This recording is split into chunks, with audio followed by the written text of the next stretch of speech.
रामराम मित्रांनो, मी अमोल कोळेकर पाटील. काल देवेंद्र फडणवीसांनी सभागृहामध्ये अशोक खरातची कुंडली वाचून दाखवली आणि त्याच्यामध्ये सांगितलं की अशोक खरात किती विकृत व्यक्ती होता किंवा किती खतरनाक लेवलचा एक शार्प शूटर म्हणा किंवा एक सायलेंट किलर होता. त्याच्याबद्दलचं आपल्याला समजलं असेल. परंतु याच देवेंद्र फडणवीसांच्या सरकारने या अशोक खरातच्या मंदिरासाठी किंवा अशोक खरातच्या त्या सगळ्या कारनाम्यांसाठी 1.5 कोटी रुपये इतका निधी मंजूर केला होता 2018 साली. हे विसरलेत देवेंद्र फडणवीस. अत्यंत धक्कादायक गोष्ट समोर आलेली मी तुम्हाला सांगतो. त्याच्यानंतर मी तुम्हाला हे सांगेन की कशा प्रकारे अशोक खरात हा विकृत होता आणि देवेंद्र फडणवीसांनी ज्या पद्धतीने सांगितले तसं अशोक खरातनी काय काय उद्योग केलेले. मित्रांनो, देवेंद्र फडणवीसांच्या सरकारमध्ये 2018चा एक शासन निर्णय आणि 2018च्या वेळेला ज्या वेळेला तत्कालीन पर्यटन मंत्री जयकुमार रावल हे होते. जयकुमार रावलांनी जवळपास 1.5 कोटी रुपयांचा निधी हा अशोक खरातच्या सगळ्या कारनाम्यांसाठी मंजूर केलाय. आता यामध्ये जयकुमार रावलांची चौकशी होणं फार गरजेचं आहे की तुम्ही ह्या सगळ्या गोष्टींना पाठिंबा देण्यासाठी 1.5 कोटी रुपये सरकारी दिलेत की काय, असा देखील प्रश्नच आहे ना. त्याच्यामध्ये सगळ्यात जास्त पैसा कशासाठी दिला असेल तुम्हाला मित्रांनो माहिती आहे? नक्की हा 1.5 कोटी रुपये कशासाठी दिलाय? सगळ्यात अगोदर ह्याची माहिती घ्या. मी तुम्हाला एका स्क्रीनवरती माहिती पण लावेल म्हणजे जेणेकरून तुम्हालाही वाचता येईल सगळ्या गोष्टी. श्री सिद्ध क्षेत्र ईशान्येश्वर देवस्थान मिरगाव तालुका सिन्नर येथील विकास कामे. काय काम आहेत बघा. सभा मंडपाचे बांधकाम करण्यासाठी 36 लाख रुपये मंजूर करण्यात आले. मंदिर परिसरात पेविंग ब्लॉकिंगचं काम 4 लाखाला दिलेले, 4,91,000ला. महिला व पुरुष प्रसाधन गृह 7 लाख रुपयाला.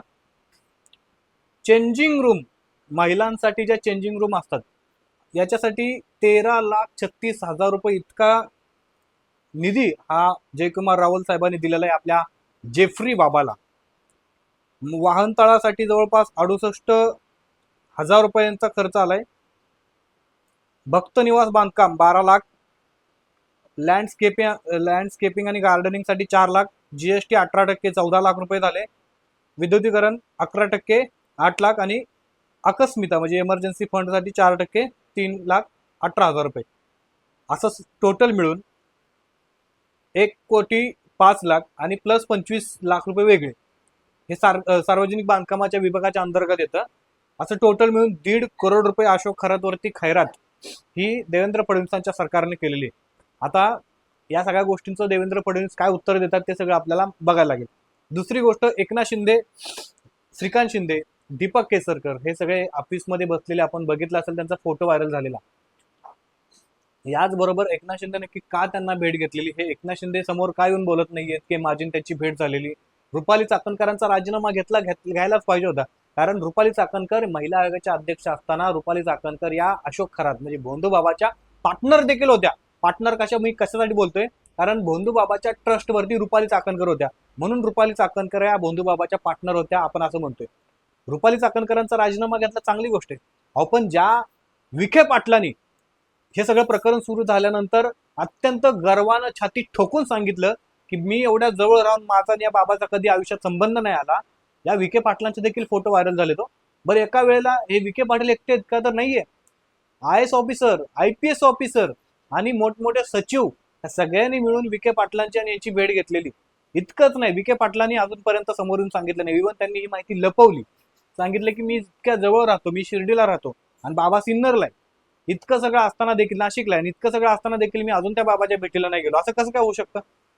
गिरीश महाजन जे नाशिकचे पालकमंत्री आहेत, गिरीश महाजनांना माहित नाही त्यांच्या जिल्ह्यामध्ये पालक आहेत ना ते, त्या नाशिक जिल्ह्याचे, त्यांना माहित नाही जिल्ह्यामध्ये काय होतंय ते. देवेंद्र फडणवीस आज इतक्या आक्रमकतेने सांगून या सगळ्या गोष्टींचं प्रकरण बाहेर काढतात. त्यांचा काय इंटरेस्ट आहे हे समजत नाहीये. कारण एका बाजूला अजित पवारांवरती साधी FIR देखील, अजित पवारांच्या तपासासाठी एक FIR देखील देवेंद्र फडणवीसांचं पोलीस खातं करत नाही. परंतु अशोक खरातला एक्सपोज करण्यामध्ये देवेंद्र फडणवीस फार इंटरेस्टिंग आहेत. का? देवेंद्र फडणवीसांना माहिती आहे जर अशोक खरातचं प्रकरण उचललं तर अजितदादांचा विषय मागे पडेल. इकडं गॅसचा किंवा लॉकडाऊन सारखी परिस्थिती निर्माण होणार आहे, झाले हे सगळं प्रकरण मागे पडेल आणि सगळी लोक मीडिया अशोक खरातच्या मागे लागतील. याचा अर्थ अशोक खरातला वाचवलं पाहिजे असं एक अजिबात नाही. जर या सरकारमध्ये दम असेल तर अशोक खरात सारख्या नराधमाला लवकरात लवकर फाशी मिळावी. परंतु त्याचबरोबर अशोक खरात सोबत कुठल्या कुठल्या मंत्र्यांचे लागे बंधू आहेत हे जर समोर आलं तर अनेक या सरकारमधले अनेक नेते, अनेक मंत्री यांचं मंत्रीपद देखील जाऊ शकतं, कारण अनेक जणांची ह्या भोंदूबाबासोबत मोठे संबंध आहेत. सगळ्यात मोठा पार्टनर हा दीपक केसरकर मला तर दिसतोय एकनाथ शिंदेचे, कारण याच दीपक केसरकरांनी एकनाथ शिंदेची भेट घडवून आणली असं देखील समजते. दीपक केसरकर एवढे अस्वस्थ का होते की त्यांना अशा भोंदूबाबांची आवश्यकता लागत होती? एवढंच आहे का मित्रांनो? तर असं नाहीये. चंद्रकांत पाटील एक असे विजय वडेट्टीवार आहेत, त्यावेळेला विजय वडेट्टीवारांनी सांगितलं की चंद्रकांत पाटील यांना मुख्यमंत्री बनायचं होतं, म्हणून त्यांनी या भोंदूबाबाकडे जाऊन अघोरी विद्या केली, पूजा केली की जेणेकरून त्यांना मुख्यमंत्री पदाची त्यांच्या माळ गळ्यात पडावी आणि देवेंद्र फडणवीसांच्या हातचं मुख्यमंत्रीपद जावं. चांगली गोष्ट आहे. एवढंच आहे का बरं? भाजपची लोक आहेत का याच्यामध्ये? असं अजिबात नाहीये.